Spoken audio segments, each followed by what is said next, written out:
Want to access 50,000 plus PC games but don't know how to install Steam? I'll show you the official 2025 method in under 2 minutes, plus a secret trick to boost your download speeds. Step 1.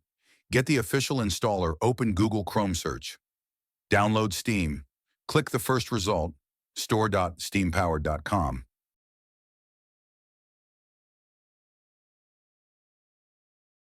Hit the Install Steam green button.